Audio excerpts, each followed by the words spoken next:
स्वाद मराठी किचनमध्ये आपल्या सगळ्यांचं मनापासून स्वागत आहे। तर आज आपण बघणार आहोत मस्त अशी चमचमीत आणि चटकन होणारी अशी पावभाजी। ही पावभाजी अगदी परफेक्ट होते आणि अगदी कमी वेळामध्ये झटकीपट ही पावभाजी बनवून तयार होते। तर कशी करायची ही पावभाजी आपण लगेचच बघूयात। तर पावभाजी करण्यासाठी आपल्याला काही भाज्या लागतात। तर त्या भाज्यांमध्ये आपण 3 बटाटे घेतलेले आहेत, अर्धा वाटी मटार, 1 शिमला मिरची घेतलेली आहे आणि अर्धा वाटी फ्लॉवर एवढं साहित्य घेतलेलं आहे। साधारणपणे 3 ते 4 माणसांना पुरेल एवढी ही पावभाजी होते। तर भाज्या स्वच्छ धुवून घ्यायच्या आहेत आधी। फ्लॉवर वगैरे मस्त आपल्याला चिरून घ्यायचं आहे। शिमला मिरचीमधल्या बिया काढून टाकायच्या आहेत आणि मटार पण स्वच्छ धुवून घ्यायचा आहे। बटाटे पण स्वच्छ धुवून घेतलेले आहेत। कुकर घ्यायचा आणि त्यामध्ये आपल्याला हे एकत्र शिजवून घ्यायचं आहे। 2 ते 3 शिट्ट्या आपल्याला याच्या काढायच्या आहेत। या भाज्या शिजायला खूप जास्त वेळ लागत नाही, त्यामुळे झटकीपट ही पावभाजी तयार होते। तर बघा, कुकरची शिट्टी किंवा वाफ झालेली आहे। 3 शिट्ट्या मी काढून घेतलेल्या आहेत आणि परफेक्ट आपले बटाटे पण शिजलेले आहेत आणि सर्व भाज्या देखील शिजलेल्या आहेत।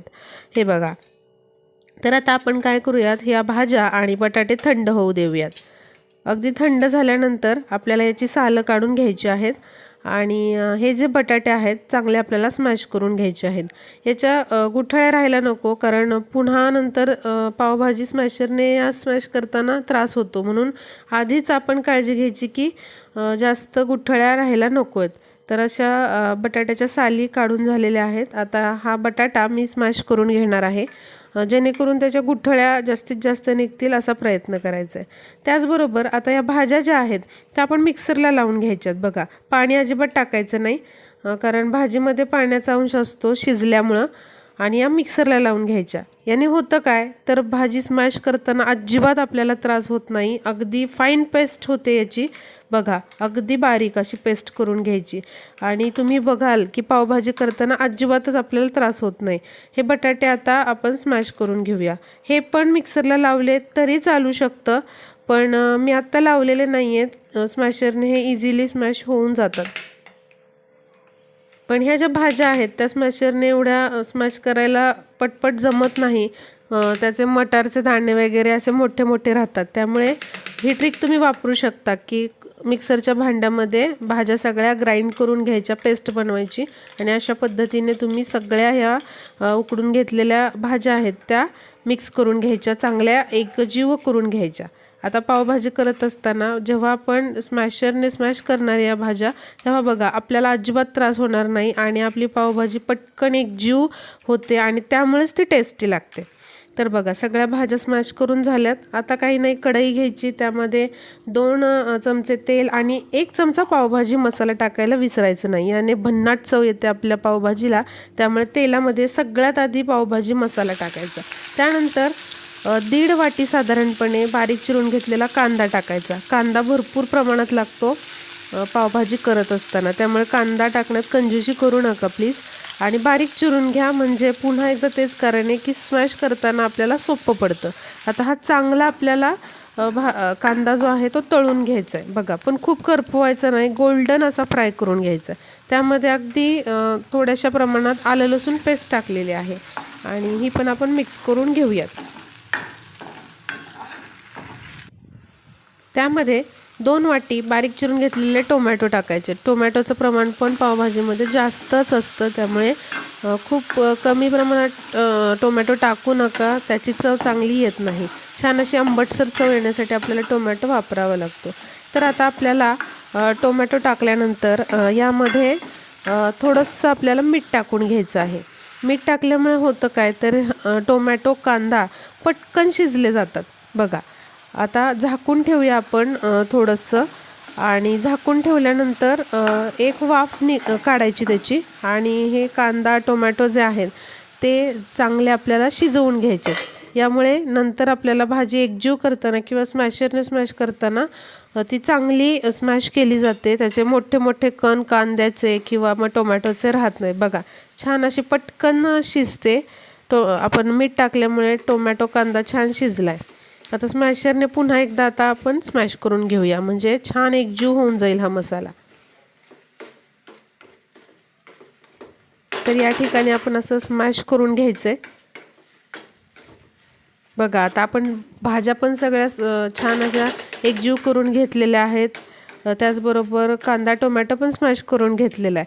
आता त्यामध्ये हळद टाकूया पाव चमचा रंगासाठी, आणि आपल्याला इथे लाल मिरची पावडर टाकायची 2 मोठे चमचे भरून. आता लाल मिरची पावडर जास्त तिखट नसते, तुम्ही वाढवूही शकता. आणि 3 मोठे चमचे पावभाजी मसाला आपल्याला इथे टाकायचा आहे. लक्षात घ्या, पावभाजी करतोय, पावभाजी मसाला टाकायला कंजूसी करू नका, कारण या मसाल्यानेच आपली पावभाजी जी आहे ती टेस्टी मस्त अशी छान बनत असते. तर यामध्ये आता एकजीव करून घेतलेल्या उकडलेल्या सगळ्या भाज्या ज्या आहेत त्या टाकूयात, आणि आता हे सगळं आपल्याला छान मिक्स करून घ्यायचं आहे. यामध्ये आता तुम्हाला जेवढी पातळसर अशी सरसरीत करायची आहे पावभाजी तेवढं तुम्ही पाणी टाकू शकता.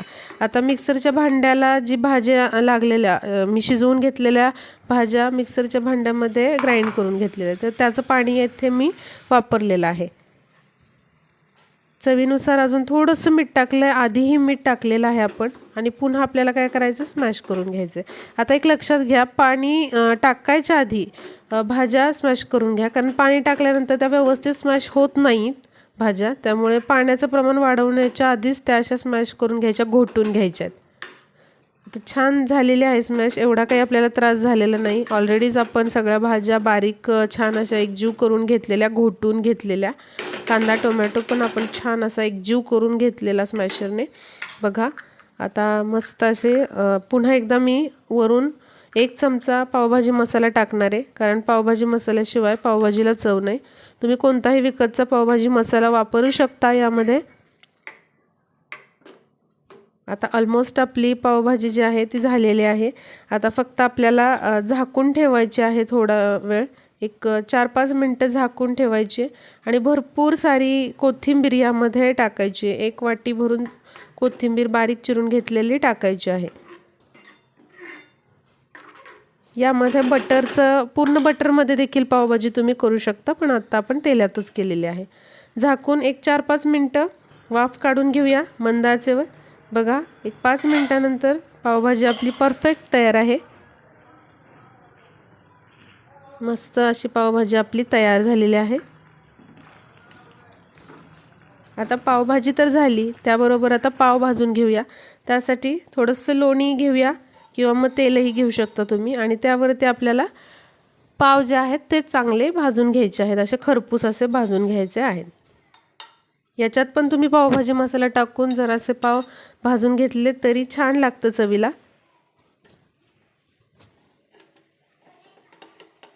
तर अशा पद्धतीने हे पाव पण दोन्ही बाजूने आपल्याला छान भाजून घ्यायचे. त्याचबरोबर जर तुम्ही स्वाद मराठी किचनला अजून सबस्क्राईब केलं नसेल तर प्लीज सबस्क्राईब करा. दर आठवड्यामध्ये म्हणजे सोमवारी, बुधवारी आणि शुक्रवारी म्हणजे एका दिवसाआड आपण रेसिपीज चॅनलवर पोस्ट करत असतो. तर याचं नोटिफिकेशन तुम्हाला येईल आणि तुम्ही या रेसिपी बघू शकता, त्यामुळे सबस्क्राईब करायला विसरू नका. तर आपली मस्त गरमागरम चमचमीत अशी पावभाजी तयार आहे. पाव देखील भाजून घेतलेले आहेत आपण. तर अशी मस्त पावभाजी मुलांना खायला द्या, नक्कीच ते खुश होतील. घरच्यांना खायला द्या, ते त्यांनाही आवडेल. त्याचबरोबर रेसिपी जर तुम्हाला आवडली असेल तर लाईक केल्याशिवाय जाऊ नका.